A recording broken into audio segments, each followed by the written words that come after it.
Here we are for round 2. You're my first guest who has doubled up now. Trailblazing. Blale Tracy. Ladies and gentlemen, please welcome to the stage, Miss Blale. Oh, she's all grown up now. Should I just cold open us and we can raw dog it? I smoked a little bit of weed outside, so this is either going to be flawless or a mess. Which means I'm about to have the best time of my life.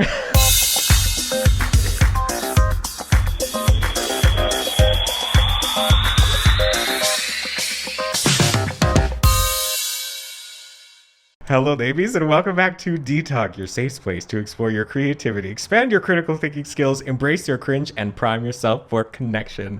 And today on the podcast, we have a very special guest who is the first guest who has doubled up on D-Talk. Please welcome Whoremonic. Hello. Yeah, I can edit in all of the the confetti and the streamers and yeah, jazz. Please do. Oh God. Hello. How are you? Tell me. I'm so good. So good. You look great. Thank you. You do too. Thank you. Because we're here today. This very special edition of D-Talk is we're gonna teach you. We're gonna teach you how to do drag. We're gonna be your drag parents. Yeah. Drag thements. Mommy and daddy. Yeah. I'm daddy. Mommy. Yeah. That's perfect. Exactly. Yeah. Marmy and Darty. Yeah. Murmur and Dirter. Peep on me, Mom. The production quality increase is definitely here. The budget has gone up, folks. Yes, you could see us now is the thing. Today we're going to talk about how to do drag. And you might be thinking, what qualifies us to talk about how to do drag? And how would you answer that question? I wouldn't.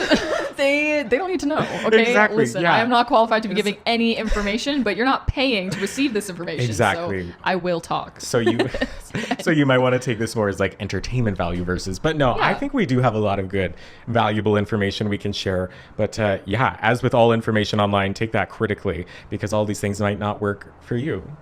That's very true. But we're here to share our experiences with you. So, okay, Yes. Let's start from the very beginning. So let's just say I'm somebody and I decided that I want to do drag. I've seen all of these, famous drag queens on TV. Maybe I've been to a couple shows and seen them in real life. What was your first step? Where do we start here in the beginning? To be honest with you, I thought about starting drag for so long. It was at the point where I was like watching drag and stuff like that, whether it was like social media that I was watching it through or like in person. And for some reason I was like, why do I like this so much? Like, why is this such a huge part of my life when I'm not even a part of it? Like, this has nothing to do with me, but I love it. And then I like put the little pieces together. I was like, oh, it's because I want to do this. That's why.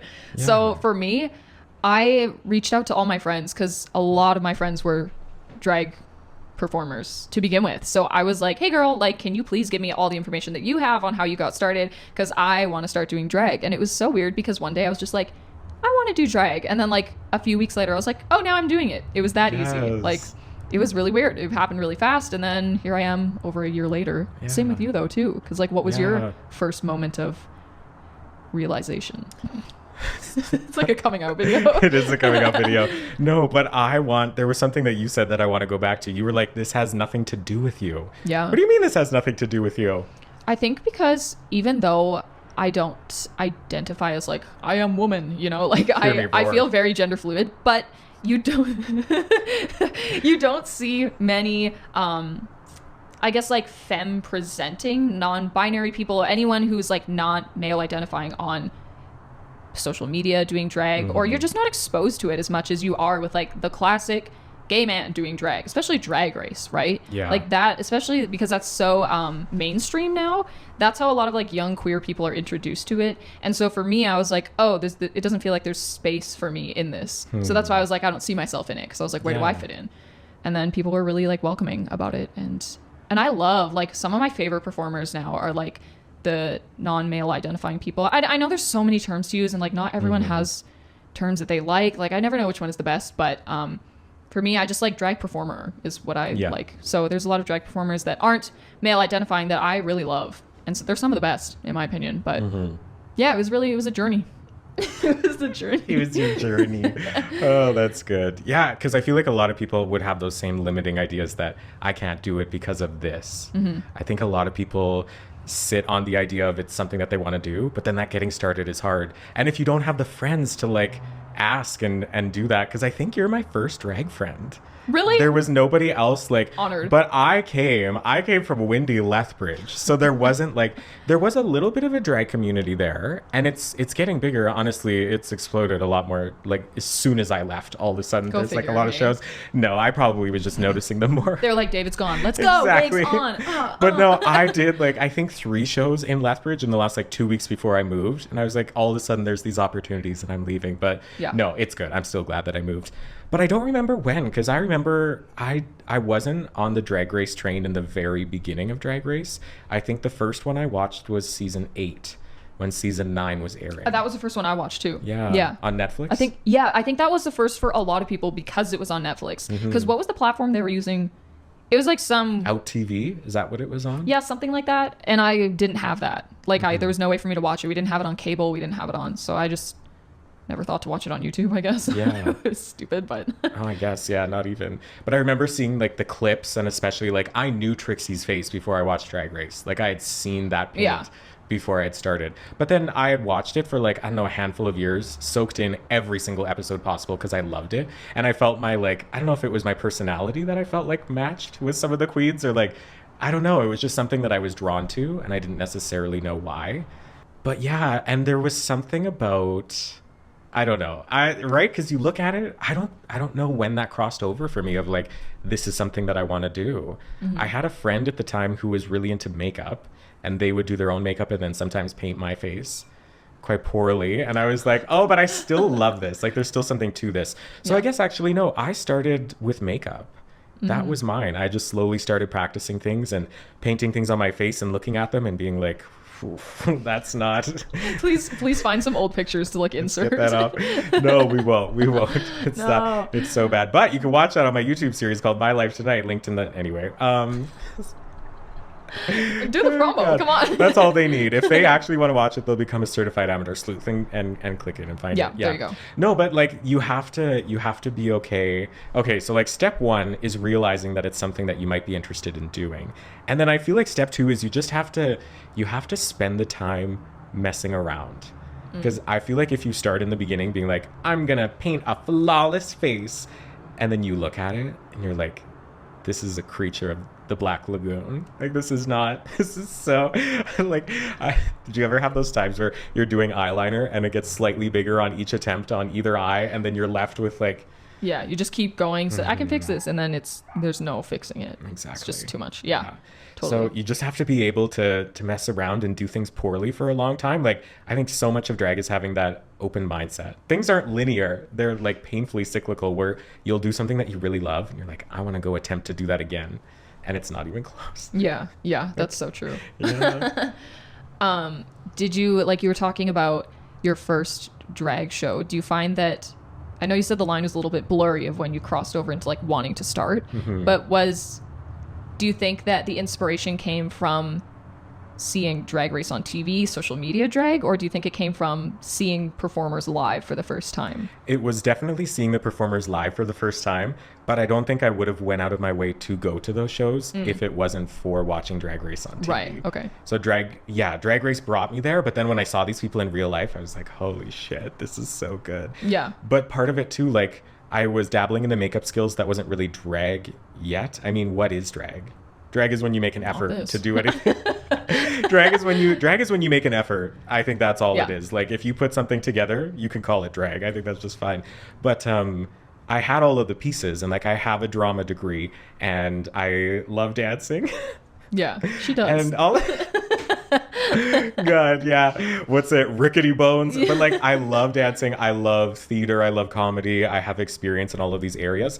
And I knew I wanted to show off myself to the world. Like just Michelle said this to me a couple of years ago, and she was like, I'm just meant to be seen. And I felt that so hard. And I was like, I have something to share with the world, but I wasn't sure how I wanted to roll it all up and present it. Right. And then when I saw the drag in real life, I was like, oh, This is it. this might be it. Yeah. But I dealt with so much like low self-esteem and confidence when I was watching those queens in the beginning. So I had like those 3 years of just working on myself in order to get on stage. Like it's only been in the last handful of months where I'm not shaking nervous before I go on stage. That's fair. It's Yeah. wild. Yeah, it is like a different kind of nerves too. Like I've been performing my whole life, literally. Like I've been competitive dance from the age of 4 to like then performing music, everything theater. But like this is weird. It's like a different kind of vulnerable almost because like you are the spectacle, but like in a way that's not normally presented to people. And like you're in a space that people love what you're doing, but it still is weird. Like it's definitely, I don't even know what the word is for it, but like you're kind of like, it's like an out of body experience kind of, because you're like, oh, this isn't me. This is like a character that I'm playing, but it's not in a theater way unless I want it to be. But then like maybe tonight it's in like a different kind of way. And then, yeah, it just feels so surreal all the time. And I think I do get a little bit nervous before I go on. And I don't get nervous when I sing out of drag. Like that's what I do. But for some reason, like being in drag adds this element of like, oh, there's extra things that now I have to be careful of. And this could go wrong. This could go wrong. Like, I think that's why maybe. But it is strange. Do you think it's just from the, like when you get more practice with it, it'll go away? I don't know. It's never like crippling for me. I'm never like, oh God, like I can't go on, blah, blah, blah. But it's just like a moment of, all right, like get it together. You're about to go on. Like adrenaline. Yeah, I think so. Okay, where were we in the steps? Step number 1, realize you're a Step number 2. So step 1 is figure out that drag is something that you want to do. Step 2 is realize, or like start playing around and don't have like a closed mindset of what it's supposed to look like.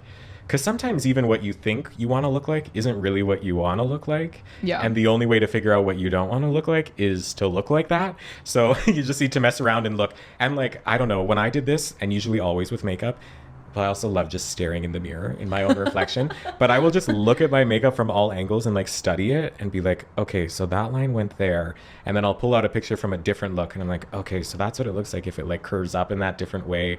I just take it all in.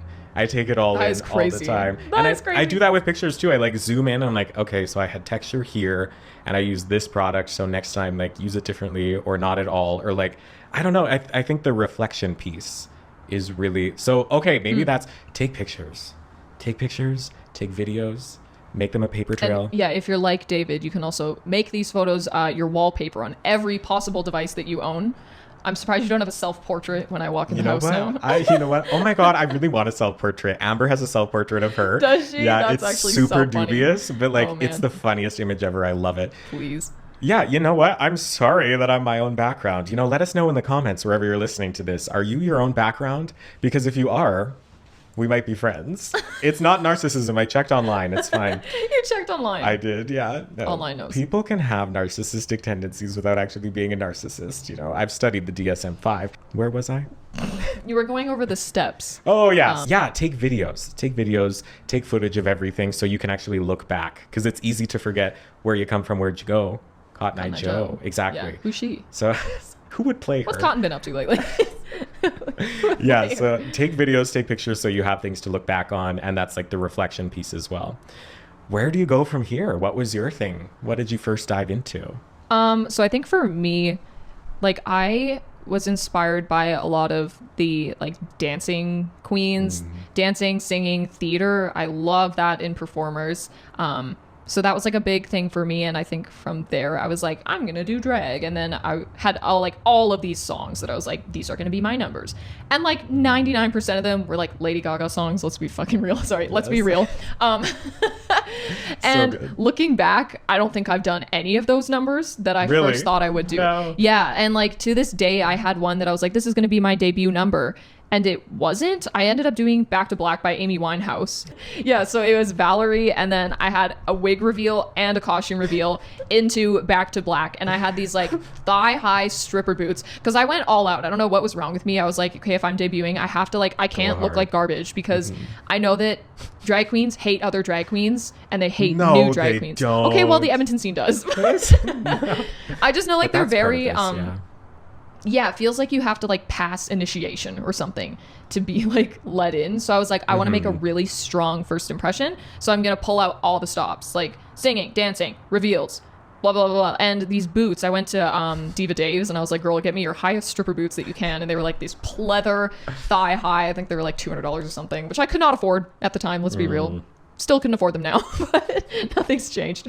But yeah, and then it was good though. Like my first number went great and that was it. Like Edmonton had a show called The the Sunday Review, which they've been doing for a long time. It's been around, and that was my debut. I just signed up, and the rest is history, apparently. The rest is history. But that's not including cowboys, which we're gonna get there. We're gonna get there. That's anyway, coming, let's flip it back to you. No. But you said like passing initiation in that, and like I don't disagree. But do you think that's different in any other thing in the world? Like I feel like when you're attempting something new and like you want to get into that community of whatever it is, like I'm sure the straight men who are out at the golf course treat new people the same. You know what I mean? Like there is that like. You're always trying to like prove yourself. Yeah. And you know what though? I think with shit like that, for me at least, it's proving it to yourself.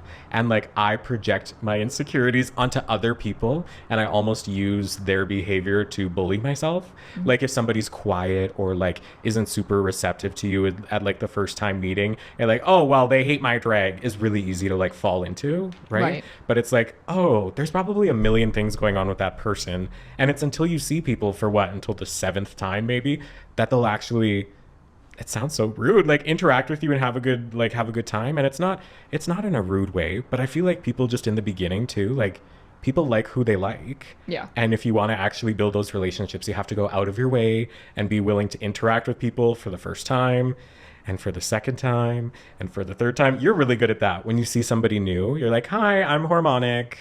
Yeah, I try to be. I think because like I know how it feels to be not even like the new person, but to not know people and then like be standing there alone. It's kind of the worst feeling ever, especially when people come with friends and you're like, oh, cool. Like everyone knows each other. Now I'm just here doing nothing. Yeah. So I try my best to be like, hey, how's it going? Blah, blah, blah, blah. Like whatever. That's what I think. Like people, it costs nothing to be nice to people.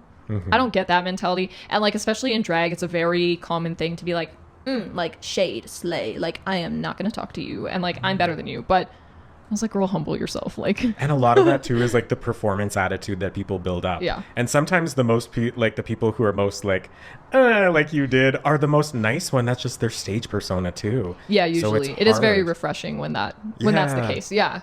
Right. They can find that balance. Yeah. So that next step is work on that damn attitude. Is that? You do, though. You have to have like a level of delusion and confidence. Like it's fine to be humble about things. Like I try to take that approach all the time. I'm not putting on this like whole facade of this character. I just like don't feel that resonates with me personally and like what I'm trying to portray.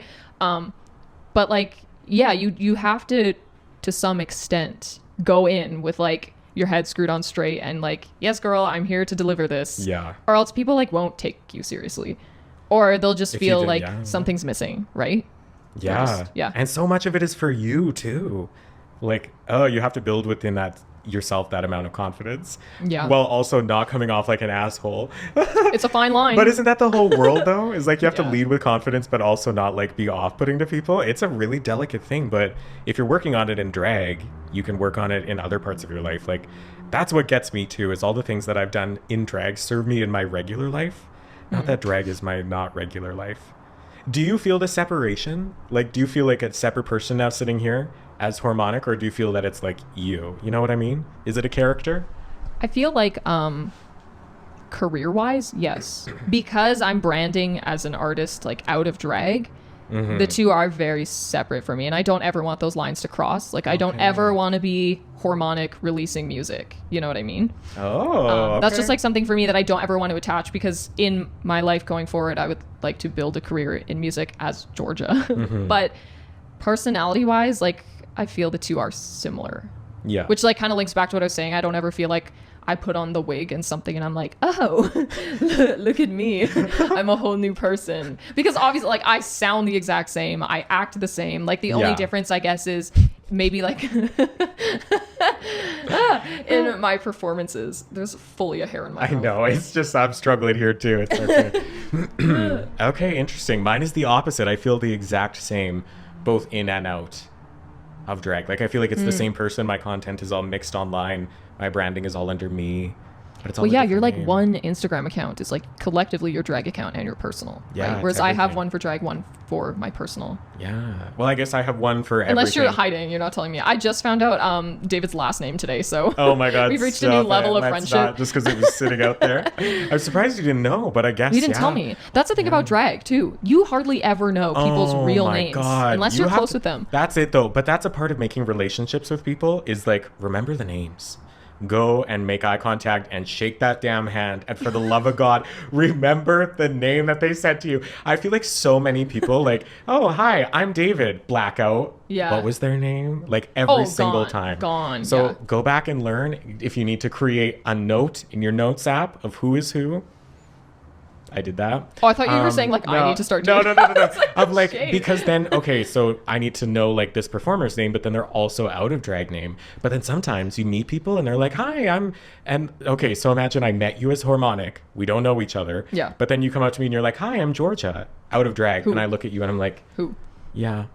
That's why whenever I run into people who I don't like, maybe only met them once or twice, regardless, usually if it's in drag, and I see them somewhere out of drag, I go, hi, I'm Georgia, Whoremonic, like tag the two names together, because I never want the dead air of someone trying to figure out who I am, and then I look like a weirdo for coming and be like, hey girl, how's it going? And they're like, girl, who are you?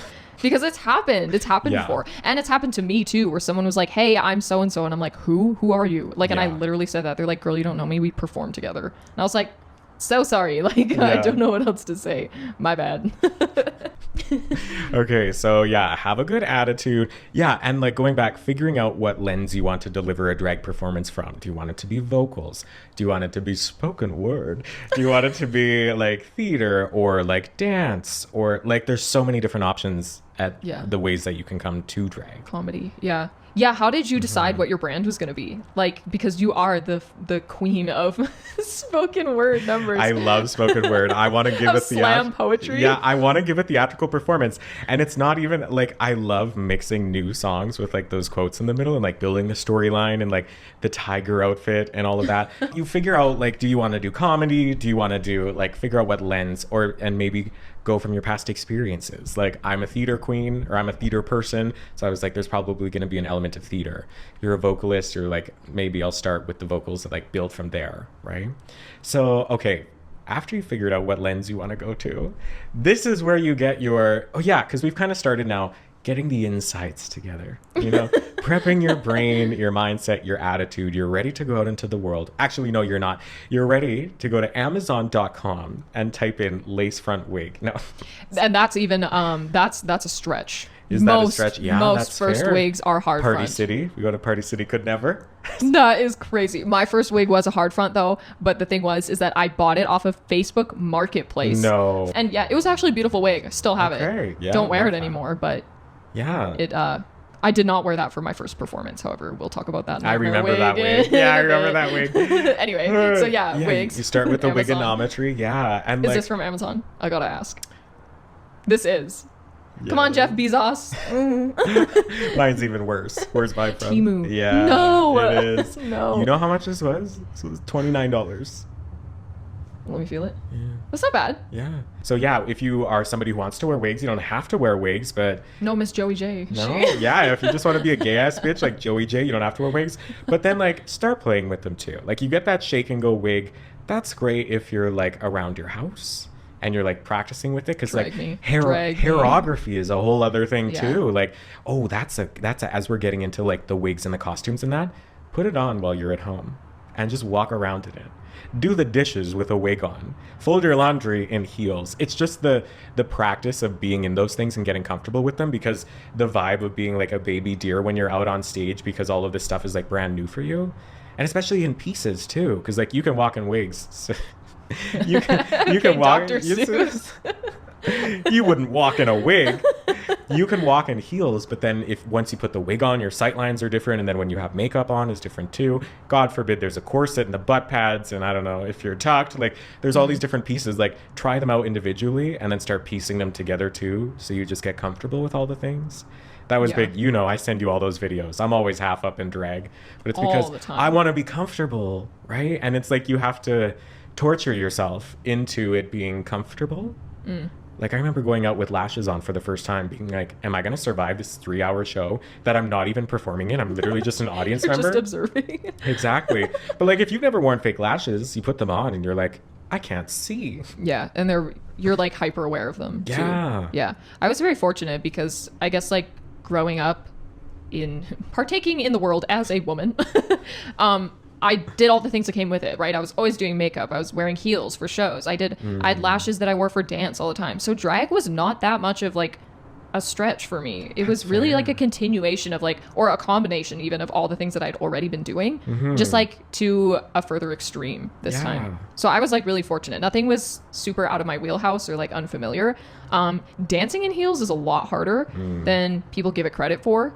That's just like still something that I'm getting better at. But that was like the only thing I was like, whoa, this is way harder than I thought. That's good though, because we're getting all the perspectives here. Because I started from ground zero. Right. I had nothing. The only feminineness I had to me was my personality. I never painted my nails or like done my face.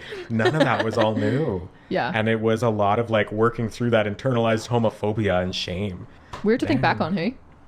It is. It took so much time. That's crazy to just like get comfortable with yourself. That's 90% of this battle here. Well, 75 is like getting yourself comfortable with your expression. And the only way you can do that is like drive straight into the sun and just do it.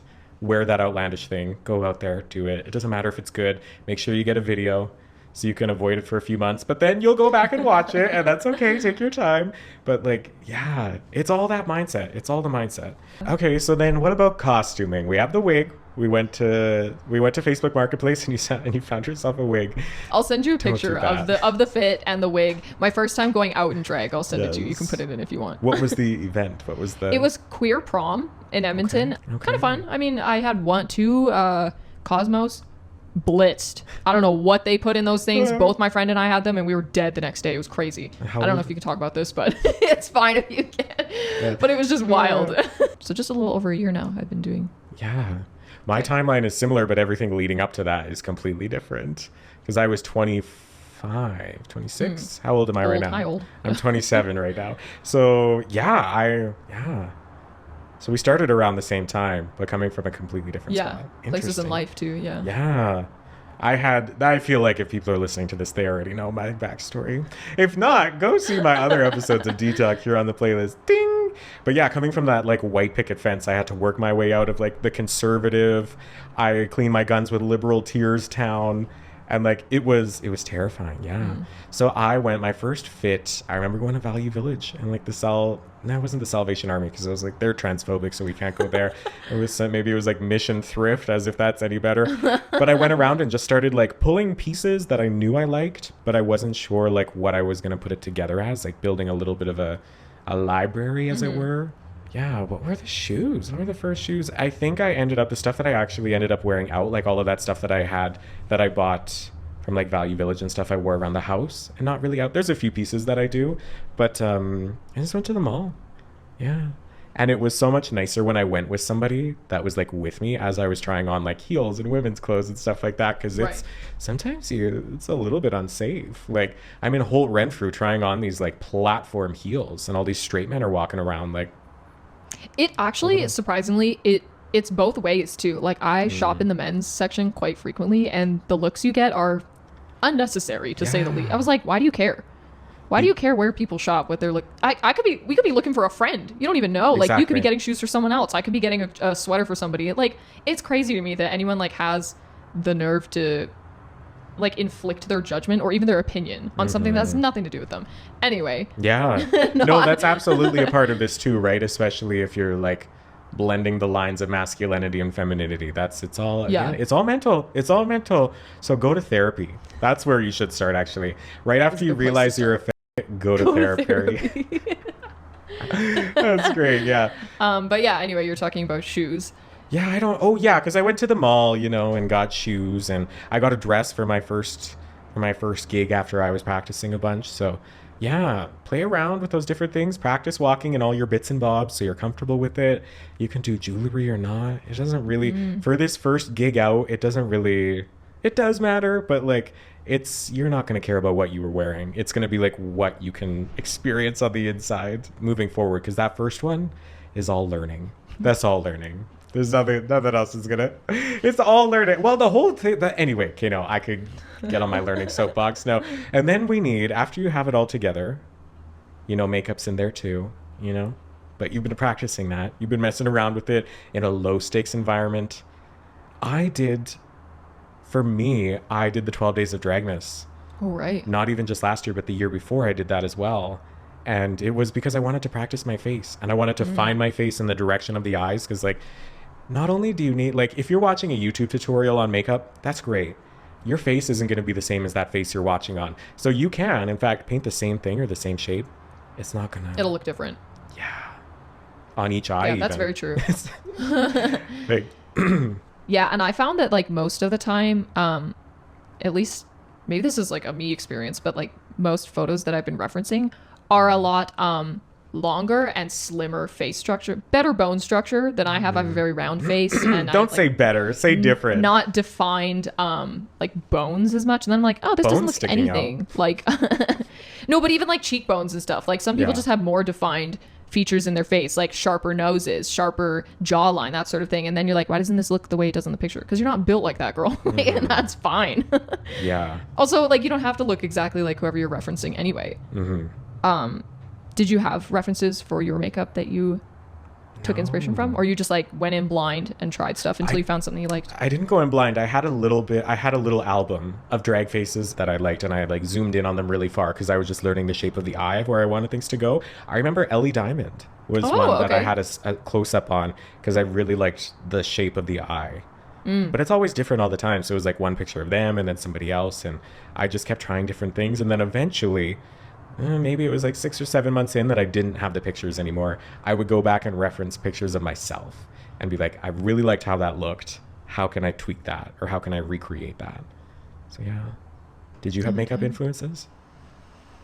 Yeah, I guess I had people that I wanted to try and like recreate, but it never ended up being like a recreation of what they did. It just ended up kind of being like a crutch to go off of. Because I think it's very hard to go in and visualize something and just paint. Whereas if you have a picture that you can be like, oh, okay, so they started their eye here, like this is kind of what they did, you can kind of go from there. I think for me, I really liked, this is going to sound ridiculous because my makeup looks nothing like them now, but Crystal Versace and Sminty were two for me that I was like, because they paint beautifully. Like it's like so gorgeous. But I think I found out sooner rather than later that like that was not a type of painting that that I liked on myself. I felt like it was too natural glam. And as that was like the disconnect that I was feeling in sense of like differentiating me and Whoremonic. And I was like, oh, this feels like too day-to-day glam that I would like maybe do outside of drag. I want to go for something a little more graphic, a little bolder, that's like a little more drag, I guess as they call it.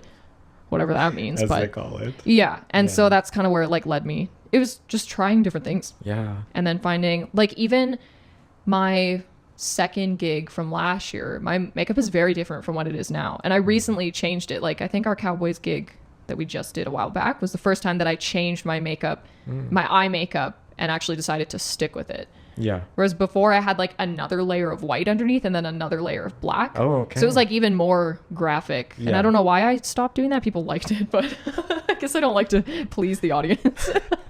God. Well, you have to be doing it for yourself. Yeah. That's the number one. Yeah, that's part of this. Yeah. And like even when you get there for the first time, like what order do you go in?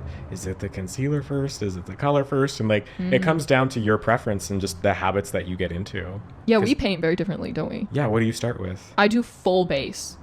Like I do full foundation, full contour, full highlights, and then I set it all and then go on from there to do everything else. Mine's the complete opposite. Really? You start with like eyes? Yeah. Because, well, you saw this today. I had all that color follow. Right. And then I wipe all of that off. And then I like swipe the corners up so the edges are nice and sharp. I think... Thank you, yeah. I think a lot of people do the route that you do. Start with it because of the follow and like the mess. How do you not have follow? You got all that red up there. I don't know.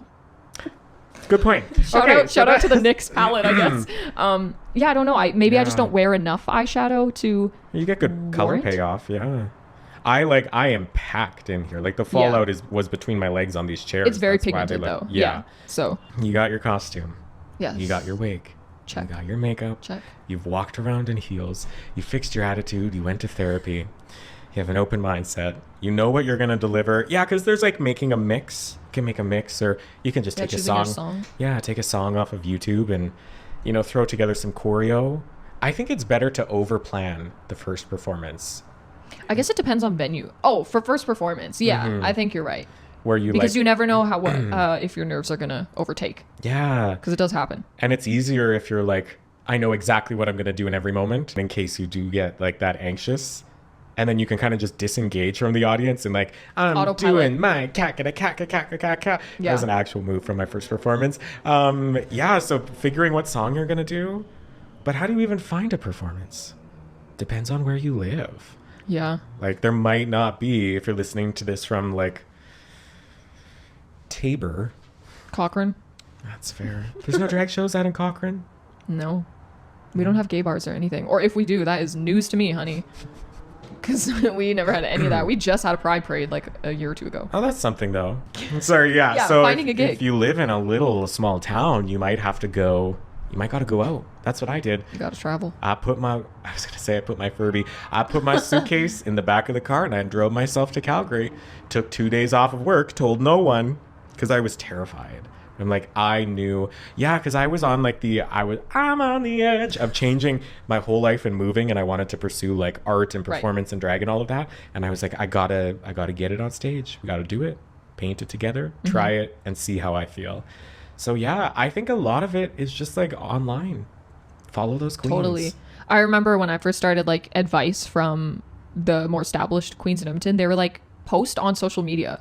Like, get in drag for fun. Get up in drag to show that, like, it's something you want to do, not just something that you want to use to, like, book shows. Yeah. Show that it's something you're passionate about, which is true. Like, the more you post, the more you engage with content. Support other drag performers, too, is a big thing.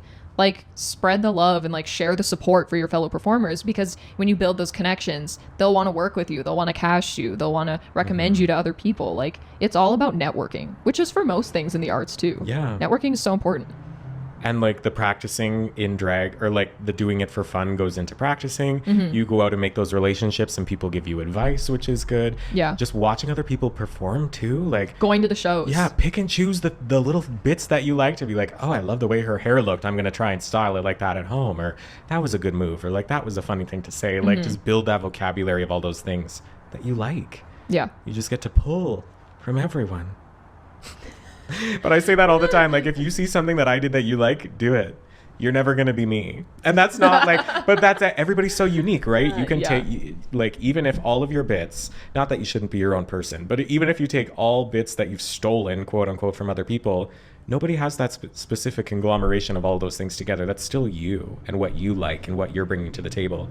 You don't need to start from scratch every time. Also, all art is borrowed in some shape or form. Like, we talked about that so much in university. Like, all art is influenced and inspired and taken from previous artists, and that whatever kind of art it is, singing, dance, music, theater, writing, like, it's all borrowed. Exactly. Ain't no need to reinvent the wheel. Wheel's doing just You just fine. gotta spin the wheel, girl. Exactly. Yeah, you See just where gotta it spin the lands. wheel. Exactly. Get that inertia. So yeah. But yeah, you found a gig. Yeah, you have found a gig. Congratulations. Get online. Get Woohoo! online. It talk to probably those won't queens. pay you. Yeah, definitely Probably will won't not pay be you. paying. Yeah. This will be a sign-up gig. It will be a sign-up gig. Yeah, like follow those venues that do that. If they put out like an open stage or a competition, like that's a good place to start too. Yeah, so you got it. You go out, or you either pull from the things that you already have. You figure out what you're gonna wear, your choreography. You get your number together. Invite your friends if you can. Bring people out. Have that community of people around you. That's a good spot. That's important. Yeah. So for us, that was the Cowboys, the Cowboy show. The opener. Yeah. 2023. Yeah, last year. Did you have people that came with you? I don't think so. Did you? To watch? Yeah. You did? Yeah, I did. I did not. I had... Actually, yeah, I did. That's a lie. I think my mom was there. My aunt was there. Hell, one of my neighbors from Lethbridge that I used to live by came. One of my friends from Winnipeg literally flew in just for that performance. Oh my God. Danny was there too. Danny's been on episode 2, I think. 3 of my podcast. Damn. You'll go find it. I had a lot of people. Yeah, it was great though. It was that great experience because everybody was like so happy and impressed with me, and I was like, oh wow, this is like, I didn't even really like what I presented, even though I was satisfied. I wasn't like, this is what I want. But yeah, bring that community if it's something that would comfort you. I don't know. Why didn't you have anyone? Because I'd been living in Edmonton for the past 3 years, so I didn't have any connections in Calgary. I didn't know anyone. Yeah. So I had two friends though that were from Calgary who came. They were, I think, because it was over reading break or something when we did the show. So those two friends live in Calgary as well. So they're like, we'll come watch. So that was nice. But other than that, I just like didn't know anyone. So couldn't invite people that I don't know.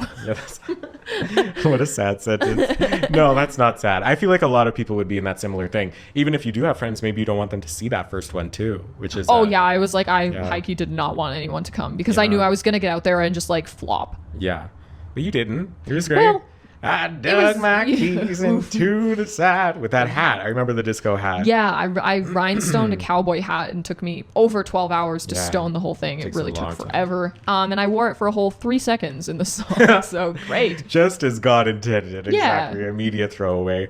But that's it was heavy. Couldn't wear it. Absolutely. Too much on the neck. I'm always saying that. Okay. And then interact with people while you're there. Go over to new people and introduce yourself. I did that for you. That was great. Yeah. Did you talk to me first or did I talk to you? What did you say? I think I started with how are you feeling? Oh, right. Yeah. What a weird opener. But no, we're both there like looking at the stage. It's like, how are you feeling? Yeah, and then I think I asked you if it was your first, or what did I was like, is it your first drag show or have you performed a lot or something like that? Because I remember thinking that like it wasn't your first gig. I don't know why. I was just like, oh, they seem like they've been performing a lot. But I didn't know anyone, so I wouldn't know any better anyway. Yeah.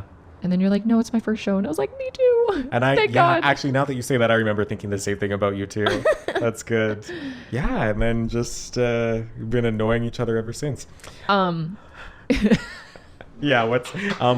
No, I was going to say, walk us through your fit for that night and wig. Okay. So I had a curly, not that dissimilar to yours, but there were more. Anyway. I had this like blonde beach wave wig and then this like tight sequin dress. Oh, it's silver, right? Yeah. I remember that. Oh my gosh, I forgot about this. Huge breastplate. Breastplate. The breastplate era. The pads, bigger than this sign. Like the pads were so incredibly large. Lots of tights, white heels, nails, like big, huge drag eyes. Like I was serving like Pride Queen. It was very like... Glitz and glamour. Uncle Terry does drag. Like that's what it was giving. Yeah. Which isn't a bad thing. But it was, that was my beginning aesthetic of like creating a drag character. And I'm like this comedy, feel good, like mommy milkers, like kind of thing. Right. And it's not the vibe that I wanted to end up in. But that's the only way really I knew where to start or kind of what felt right. So. And what number did you do? I did Mother by Meghan Trainor. The Meghan Trainor. And the opener was Imagine knowing you're pregnant the moment it happens. I'm redoing that number in Drumheller for Pride. Nice. This coming Sunday, I think. That's a full circle moment. I know. I love that. Yeah, and I'm gonna re-choreograph it and like go into it and do that. Love. Okay, what was your first show? What was your first show fit? Walk us through. Oh man. Well, it was that rotted wig. So I really wanted to give the full fantasy. So I was like, I'm going to buy a 40-inch wig off of Amazon, fully synthetic hair. This is my real hair. It's my real hair. Synthetic blonde straw feeling wig from Amazon. And I loved it at the time. I was like, oh, this is everything. Yeah. This is everything. And it was long, like past my butt, huge pain to wear. Like the thing was awful. And by the end of the night, like not even after I performed, this was before I got on stage. The thing was like ratted up in the back. It was so tangled and it did not look good. But then I had this like glittery, like sequin rainbow not even a jumpsuit, bodysuit, I guess. Bodysuit. me when I have purse. I think I hate to say this, but I think I got it from Shein. It was like one of the few things that I've actually ordered from there that I liked. I've only ordered a couple times because the quality of their stuff is terrible. But yeah, it was actually cute. I can send you a picture if you want to put it in. You don't have to. I probably won't. If the viewers want to see it. But yeah, this like rainbow sequin bodysuit, and then a glittery pair of wedges from what the fuck is a wedge? I think they're from Le Chateau, to be honest, because I didn't have drag shoes. I signed up for this show like fully unprepared. I didn't know anything about it. I didn't know that they would put me in. So when they were like, sure, girl, you're in, I was like, okay, I now have to figure out what to wear on my head, my body, and my feet because I'm not prepared at all. I have this one ratty 40-inch wig, this one bodysuit, and this pair of wedges. That was the only thing that matched the outfit remotely. Yeah. So I went with that. No tights, no nothing, no nails.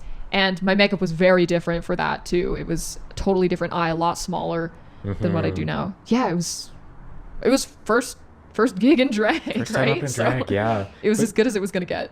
And you have to jump in before you feel like you're ready. And then Yeah. sometimes when that date is there and you're like, oh, I have 14 days, we got to throw something together. And it's a good motivator to get you there too. Well, I'm a procrastinator for that, unfortunately. I'm like, oh, I have so much time to learn my songs for this. I'll wait. And then it's like 2 days before and I'm like, oh, I don't know any of my words. I don't even know what song I'm doing. Yeah. Like, Listen to your music. Play the damn track while you're strutting around in heels, half Yeah. out of drag at home. Do that. Make a playlist. yeah. Yeah. But yeah, and then we both performed. Neither of us got into the finals, No. which I think is fair. That was a valid choice. I Yeah, would have yeah. I would have not at all been prepared to continue forward No, me neither. if I had been picked. Absolutely not. I wasn't ready. No. I wasn't at a level that was at all ready. Right? Like managing those expectations and like going in just wanting to learn. That's the... Well, actually, feel for it. I don't think that should ever end either. There should always be something you learn every single time you're up in drags. So then after that, what was your next gig? And was it a step up from the first one, do you feel? Like whether that is like in your drag or just like venue wise or audience wise or show wise? Yeah, I feel like pretty much every time I get back in drag, it's better. Like, it's just always... Yeah, and then the second one I did was that show at Dickens that we were talking about that you came to see me. Right. I think that was my... Maybe I had one in Lethbridge there in the middle. Maybe. I don't remember the timeline, Me so I don't neither. remember how far apart that was. Yeah. It felt like there was a long time where I was just going out there and like trying to get myself established in the community just so people knew who I was. And that takes Right. a while too. And it'll feel like nobody knows who you are. And then it's just like a switch flips and now everyone knows. So it Yeah, is- you'd be surprised. People take note too, even of like newer performers. If you do something that stands out to them, they'll remember you. Or not. No, I just... my second one, actually, you did not see this one.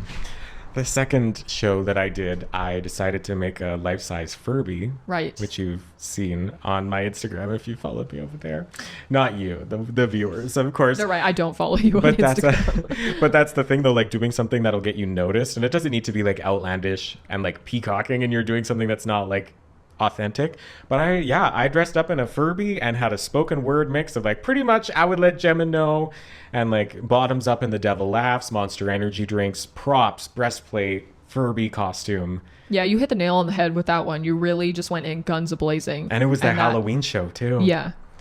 I swept those whores with that one. And then all of a sudden people, like I was the Furby girl. Yeah. I did work my way out of that because sometimes people bring that up and I'm like, I forgot about that. It's like the Brittany Broski with the kombucha girl. Oh, You created yeah. a brand unintentionally. Yeah. Exactly. But good way to get your name in people's mouths, even if it's the Yeah. Furby girl. Exactly. Yeah, it worked. And then that was like the beginning of, okay, the lip sync or the spoken word I really enjoyed. Because I love like hitting the music and dancing in that, but like mixed with the funny monologues. Yeah. It might just be the ADD. Yeah, harness whatever you got. Use what you have to get what you want. Yeah. That's it, honestly. But yeah, do the things that you're good at, that you know you're comfortable with, and then like expand into other territory. Yeah. I think it's a good thing to kind of build off of what you're already successful with and good at before. Right? At least it'll just give you like a sense of comfort. Like Yeah. you've already found success in whatever area that you're choosing to focus on. So like if you continue to drill at that, you'll get better at it every time. And then once you've like kind of built a brand or established things, then you can kind of like branch out and try other things because people know you for something. They won't just be like, oh, it's hard to get a read on this person because they do a little bit of comedy and a little bit of this and a little bit of this. Like, so what is their brand, right? Or maybe that's what you want to do. Who am I to tell you? Listen. But that's, yeah, going with what you know, like, do you know how to juggle? You should Yeah. probably be juggling on stage. Are you an opera singer? You should definitely be singing on stage. But okay, you said branding. Branding. Because now you've kind of got yourself, your performances, like you can get them. It doesn't even really matter how regularly, as long as they just keep happening, right? And then you keep learning and growing and getting your performances and things together. What's the branding? How do we brand ourselves? I think branding ties into your name a lot too. At least for me it did, because when I was starting, I knew I wanted to incorporate singing somehow, and It was actually my friend who came up with my drag name. They were like rifling off a bunch of different ones, and they're like, how about Whoremonic? Because like harmonic is like a musical term, but like it's like the gay terms and like the terms that we like make fun of and stuff. Like, she's such a whore, whatever. And it's like a term of endearment. Hey whore. You probably can't put this in anyway, but that's how we ended up with it. And I've gotten a lot of compliments on it. Like, people like it, especially other people who know the joke. Like, I get not understanding it if the pun is not clear. And especially to people who don't maybe know harmonic sounds like Whoremonic. Like, ha ha ha, I get it. Yeah. But yeah, and so that's like sort of been an outline for me, more in what I do when I perform, not how I look. Because I know some people like have a look stigma that goes along with their performances. But what about you? How did your name? I mean, I know the somewhat of the history of how your name came to be, but how do you feel that it ties into your drag persona? Because I don't feel a persona. I feel the same. Right, you're just you. Feels like me. But yeah, I tried. I had different things. Well, honestly, I tried to think of other drag names, but I never landed on a name. What were your other names? Literally nothing. No, I just like kept reading things. That's so boring. And like every single one, I'm like, that doesn't feel like it fits for me. Yeah. So, yeah. And then I realized I was non-binary, and I was like, well, let's just throw they on there and see. And then I checked, and all the Instagram handles were available for David.They. So I was like, all right, I guess that's my name. That was the confirmation. But I came out as David They on Christmas Day of 2023. Oh, happy birthday, 2022. David They. Sorry. Wow. 22, yeah. Well, that's crazy. Yeah, well, I know, like, for me, for the longest time, I read the name Barbed Wire, and I was like, oh, that's so funny. I want that name. And then I was like, that would be my drag name if I started doing drag. And then I, like, quickly realized that had absolutely nothing to do with what I wanted to brand or, like, who I wanted to present myself as in drag. And now there's, like, other performers with that name anyway. Okay. So I'm like, it worked out. Ladies and gentlemen, please welcome to the stage Barbed Wire. Yeah, like, I can't. Yeah, it doesn't really. It's not me, I don't think. I love that. Funny name, like, good pun. It is good. Yeah. Yeah. Like Anita Cocktail. Yeah. Very basic. Any of the Anitas, yeah. Anita Wiglet, where you at? Yeah. I forgot that. Okay, so yeah, you have your brand, you know your name, start the social media, do that, get yourself out there. Yeah, then where do we go? You just keep grinding. Keep working on things. Going. Try new things. Yeah, think about, like, where do you want to gig, bus, club, another club, next place, no sleep, no fear. But you also have to figure out kind of what you want out of drag too. Yeah. Like, are we here? It's different for everyone. And it's not like just to have fun, isn't like just to have fun, but like, are you out here for self-expression? Is it something that you're looking to monetize? Is it something you're doing in order to create content? Are you building the online presence? Like, there's so many different ways that you can come upon all of these things, and you don't know what you like until you try it all. Yeah, that's very true. So do it. Yeah. What's your goal? What's the end goal here with drag? Honestly, for me, it's just been a hobby. Like, it's something that I enjoy doing. It's fun. I've loved, like, the people that I've met through it, and I love watching other people's drag performances. It's just always been an art form that I've enjoyed, and it was something that I wanted to partake in. So it's never been like, I don't think this would be like career for me in the future, although I've had people come up to me and be like, you gotta audition for Drag Race, girl. And I was like, do I look ready? Do I look ready in my Value Village dress and the same boots that I've worn for 4 shows in a row now? Like, girl, my shake and go wig. That's not bad. 4 shows. I would get red to filth. Brooklyn Heights would rip me a new ass. Let's be real. That's right. Yeah, like, everyone has different goals. Some people, it is their goal to, like, get on Drag Race or Dragula and, like, all these other things, where some people just want to, like, dominate the local scenes and, like, really represent that sort of area.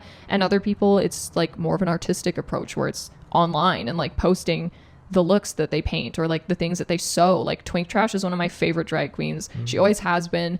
And although she, like, gigs and stuff and she's, like, a classical singer, she posts a lot of the, like, very visual art pieces that she makes on Instagram, and they're so cool. And that's kind of her thing. Like, you always know this, like, super outlandish, crazy, literal physical art piece is, like, done by her. So everyone's different, right? Yeah, because some queens go in and they're, like, really great at wigs, and they, like, spend all their time doing that, and then they, like, start the wig business, and then they're posting it on Instagram for their content in this.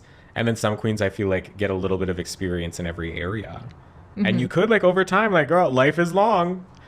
You can learn everything, but, like, start with one and be like, I want to get really good at wigs. And then after that, move on to this, and then just keep building it. And But what about you? I feel like you're starting an empire almost. Yeah, very that. It's not I struggled for a long time trying to like pigeonhole being like what is the end goal, but I want it cuz nobody else is doing it like I'm doing it. As and not in like the terms of drag, like I'm wearing no, we're not going to go in with that. And not in terms of just drag the way that I show up, but I want to have like the educator side. And now like I'm really inspired consistently learning like neuroscience and doing that. So like I kind of want to run it like Trixie, I guess, and like have all of these different areas that all converge under one Monetize figurehead. everything. Yeah, no, but like I love doing Instagram and TikTok ish, but I really love like creating content for YouTube and then going out and performing and like I want to do it all. I want to write the books.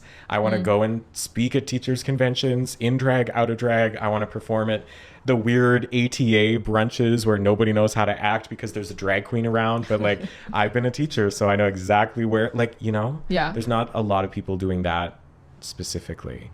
And I love the like mental health aspect and the neuroscience of it and the self-expression and I don't know, advocating for everybody. Yeah. Well, you're very well spoken too, so I feel like you could easily do things like that and be taken seriously, because unfortunately things like that are easily like shrugged off, I guess. Yeah. Especially because it's political too. A lot of people have said that to me, and I'm going to look dead ass straight into the camera and say that that is only from practice. I grew up a bubbling, crying puddle on the floor. I had no skill of talking in front of people, of doing anything like that. I didn't have the vocabulary. I was terrified. Literally, that's not a joke. I would have been crying, like already. I was an immediate crier. Before something good, something bad, I'm bored. Like I was crying. You're like a baby. There was a lot of trauma associated with all those things going on. But it's right. But I remember looking at people who were well spoken and being like, I want to learn that. So you watch that, you pay attention to it, you practice, you be a blubbering idiot for an amount of time before you actually get it. So yeah, I wasn't born this way. I earned this way. Yeah, get out, like practice the things that you want. But thank you, I do appreciate that because I have put a lot of time into that. Yeah, it's apparent. It takes a while. I bet. Yeah. God, yeah, and then you just keep going. I think we've given a lot of great tips here. I think we've been. Yeah. What do you think before we finish up here? Let's do like the overarching, the one thing that you think is like the most important, or like a final piece of advice here for the folks at home.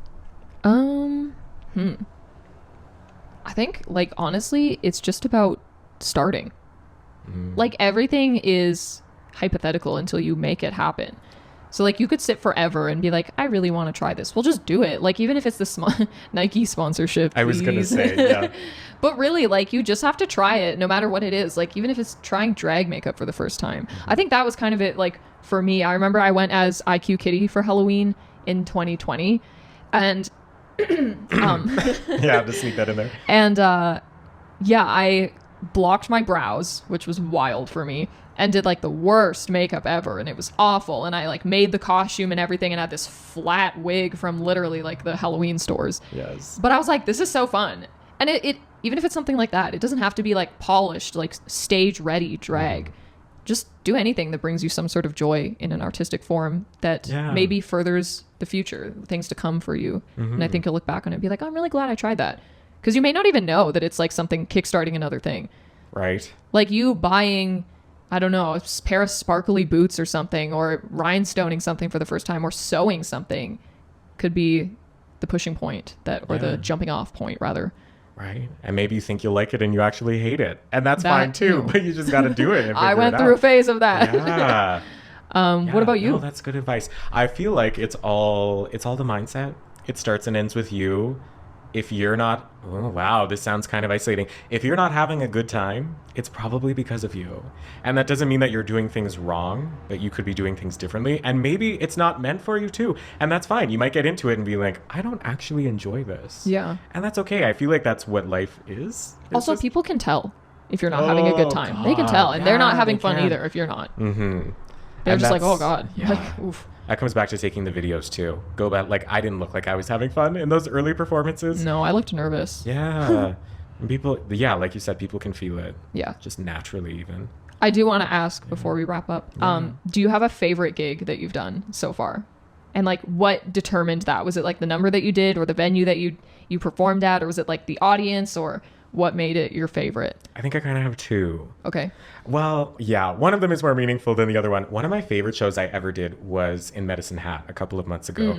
And I went there, they paid to bring me out, and I like had the hotel room, which was really cool. And the audience there was so receptive to everything I had. I sang, I danced, I did comedy, I had the tiger, like we did everything. And everybody, like Medicine Hat was starving for drag. And like this venue, which was actually very big, was packed with people. And there was just like, not that money is the most important thing, but it is nice. I had never made that much money in a show before.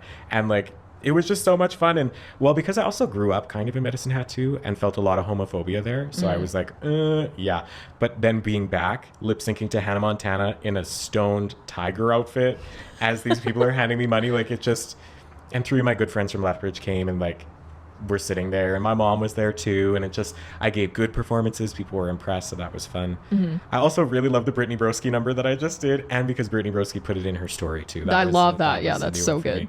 I remember waking up that morning and I had like 30 new followers from overnight, and I was like, what happened? Because you didn't know. No. I was like, there has to be something. And I went through, and it was my inclination. I was like, don't you fucking, and I just searched out Brittany Broski out of nowhere and I clicked it. That's so I wasn't funny. even tagged in it because it wasn't my video. Right. So she wouldn't know. Yeah.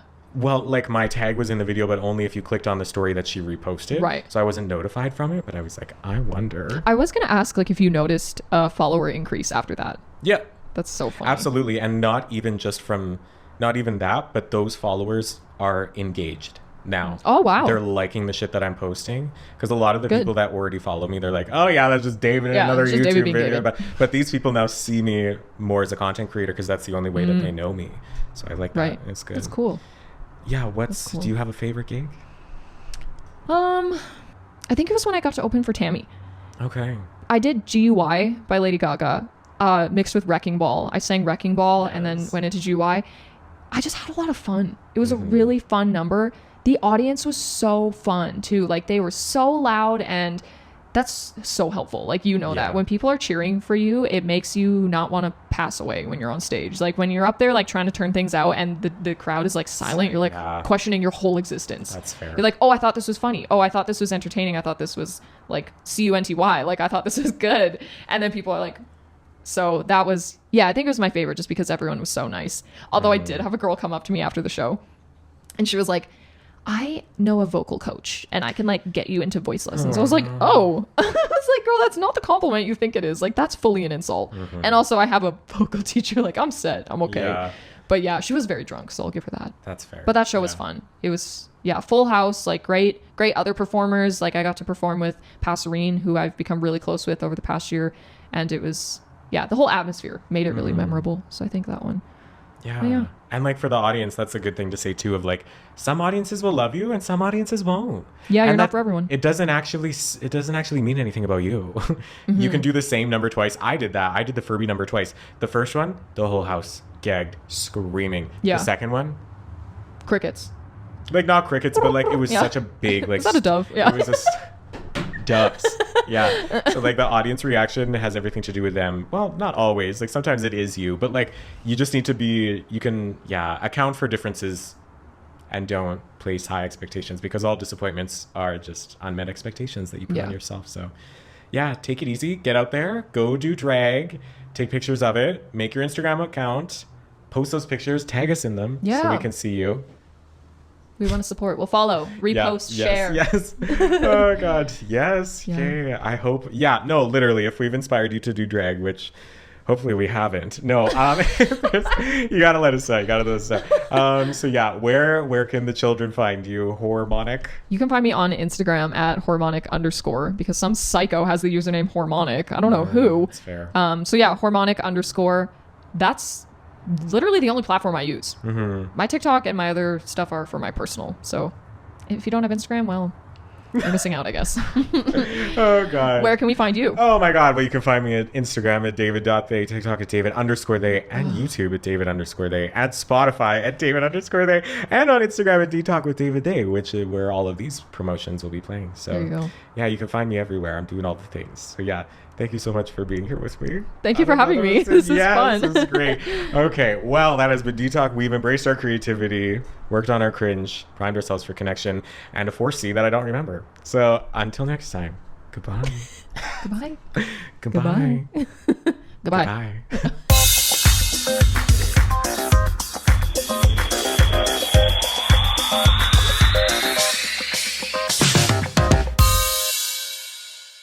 You can call me horror. You can call me anything you like.